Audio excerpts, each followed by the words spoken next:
I'm Tessa Smith with Mama's Geeky. Thank you both so much for taking the time today. Thanks for having us. I love Mama's Geeky. I just think it's fantastic. We need a t-shirt or something. Thank you. Well, for the both of you, I want to know, this is a story that people know who Mary is. They know this story. So what did you both want to bring to the table to kind of make it a little different?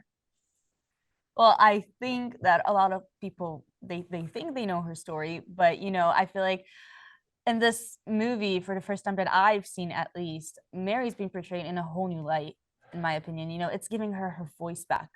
She's not just a vessel for something greater than herself. It's her story. It's being told from her perspective. It's her emotions and her fears that drive the narrative, and that just felt really, really interesting to me. This is why I really wanted to take this role. This is why I really wanted to do it. Yeah, and jumping on that, it's for me, Mary's sort of a superhero without superpowers, right? I wanted to portray her in a way where you understand, like, this is a courageous, brave young woman that in this point of her life had to make some incredibly big decisions and had a lot of forces that were against her. So for me, it was just to show particularly a younger audience, but it's for everybody, a character that they can really relate to, and that she's not just this iconic painting or this person, that we all revere, but she's actually was a human and had to make those decisions, and she had fears and apprehensions like everybody else.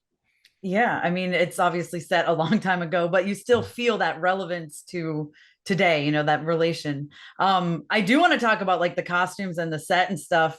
Like it feels like that's where I am back in time. You know what I mean? So I can imagine for you guys, DJ, for you directing, and then Noa for you just being there. Like, did that really kind of help bring you in that mindset?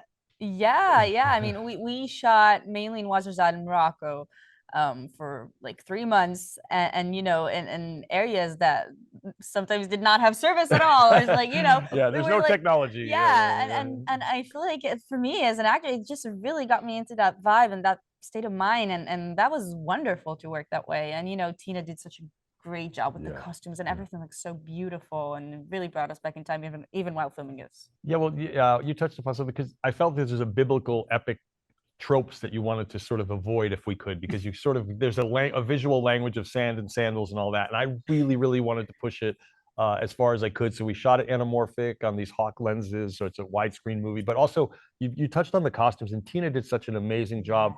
I asked her to sort of, what can we do, like still be reverent, but what can we do to push it? And we looked through books and books, and we found that the Japanese drapery and the way that the robes and everything fell in the Japanese sort of samurai world was something that we incorporated into these costumes here. And that was something that makes them unique. And also the color palette for the film, it's very poppy, it's very colorful. It's not just a sand and sandals movie. And that was really a really conscious effort to say, how do we push the movie visually so it's not exactly what everyone expects it to be? Yeah, I love that. I have to ask about Anthony Hopkins too, because like, Who? legend. Sorry. I know, right? I think you the discovered him. guy. I think Oh, you the guy who discovered played the him. king. Yeah. The guy who played the king. Young actor. We gave him. He's going places. He's going places, I think.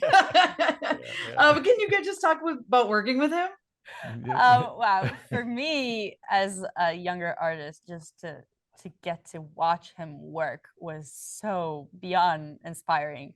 He does a little something different each and every take, and he truly is fearless. He's just out there trying things and having fun. It was amazing to watch. Yeah. And for me, it's always, I've been fortunate. I've worked with some amazing actors and legends, and stuff, but for me, I always am curious about what's his process. How does he work? What's different about what he does? And like Noa said, he is fearless. He doesn't mind if he flops on his face in one take, but he makes these decisions and he commits to them. And then also it gets the rest of the scene to take a different rhythm and a different thing. And you realize why he's so great, because he's so fearless. And most importantly, he brings an energy to the set that is like, it's teenage energy. It's like he is like, when the camera's rolling, he's the happiest person in the world.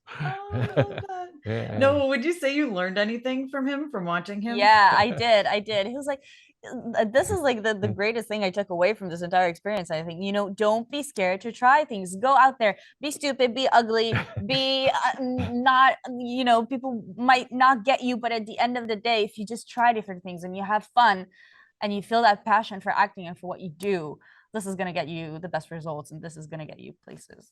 Yeah. Amazing. I love it. Well, thank you guys so much for your time, and congratulations on the film. Thank you so much. Nice to meet you. Thank you. Nice to meet you guys.